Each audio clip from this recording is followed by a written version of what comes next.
Hey guys, Tyler here, and today I'm going to talk about some more Godzilla news that I just found, which of course is called Godzilla Genesis. Now, before I talk about this news about Godzilla's Genesis, first try to, of course, follow me on social media due to various pages. I have Facebook.com, Minds.com, as well as Twitter.com. And to support me financially, I have, of course, Patreon.com, as well as, of course, PayPal.com. So, this news I found basically on Twitter. It comes from a user named Gumaru, and basically, he actually found this announcement. And so let's talk about some details that he just found on his Twitter page. The thread goes as follows. Toho officially announced Godzilla Genesis, offering all 29 Godzilla movies to cable TV station, platforms, etc. Just a few days ago, Toho attended MepCon, and there was a celebration of Godzilla's 65th anniversary. They held a panel and unveiled the next towering step into the expanding Godzilla brand worldwide called Godzilla Genesis. In 1954, Toho Studios introduced the world to Godzilla, and except for a few Hollywood collaborations, they kept the King of Monsters to themselves. But for his 65th anniversary this fall, Toho is celebrating by spreading the gospel of Godzilla to the rest of the world. We are very excited to revitalize the original series of 29 feature films. I cannot pronounce this guy's name, but it's like a really Japanese name. But he's basically like the head of the global licensing for Toho during an interview for the company at the Tokyo headquarters. The audiences have always appreciated the franchise, and now we feel the time is right. Toho is excited to be able to offer all 29 films either as a package or separately to international broadcasters, cable stations, and video platforms for the very first time. Now, it's kind of interesting that they mentioned that, mostly because a lot of the TV stations always that are pay-per-view TV stations, they actually had like some Godzilla marathons more recently.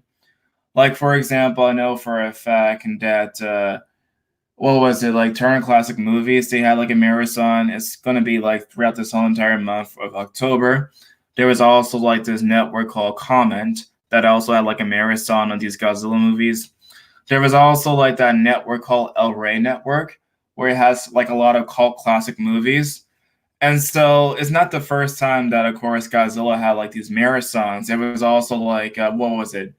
TNT that actually had a marathon for Godzilla movies. And so basically, like a lot of places did in fact have marathons before these announcements. But I'm guessing they're referring to like, the stuff that happens to be like, the standard cable stuff that you don't have to pay for. As far as the video streaming services, it's kind of interesting because as far as I know, like basically there's not any kind of streaming service that actually had Godzilla movies. So it's entirely possible that Netflix might get the Godzilla movies, or it's entirely possible that Hulu might get them, or whatever kind of video streaming service by having this packaging announcement. So let's go on with the news. And the news goes as follows. Toho is excited to be able to offer all 29 films either as a package or separately to international broadcasters, cable stations, and video platforms for the first time. For the first time, they also increased localization by providing production entries with music and effects soundtracks so that the individual films could be dubbed into other languages. The Godzilla movies produced by Toho so far has not been dubbed, with very few exceptions. I'm not sure about that. I'm not really sure about that. I cannot talk about like the other dubs in other countries, but as far as United States or the English-speaking world is concerned, like basically like all the Godzilla movies have been dubbed into English. And there are also some cases where basically the Godzilla movies also had like multiple English dubs. Like for example, like Godzilla versus the Sea Monster, Son of Godzilla, Godzilla versus Hedorah, as well as some other ones like Godzilla 1984 had cases where they had multiple English dubs. And so all the Godzilla movies, even like the Godzilla movie that came out, like was it like Shin Godzilla, as well as the anime series, has all been dubbed into English. So unless of course they're trying to hint that they're gonna make some new dubs or something like that. It's kind of strange for that to make that kind of comment. But anyway, let's continue on with the announcement right here. The key driving content will be different in each territory. For instance, in China, the Hollywood versions contribute greatly to Godzilla popularity, while the United States and Europe, the original Godzilla films are mainly responsible. Godzilla is such an iconic film presence that the brand encompasses more than just the films, so the merchandising will also be heavily in the campaign. Toho plans in the future to license other titans of the Godzilla universe, such as Mothra and Rodan individually. Now that's kind of interesting. That's really, really interesting. Essentially, what they're trying to say right here is that Mothra and Rodan might get their own separate films if the movies are successful or not. So it's not the first time that like Mothra and also Rodan had their own separate films.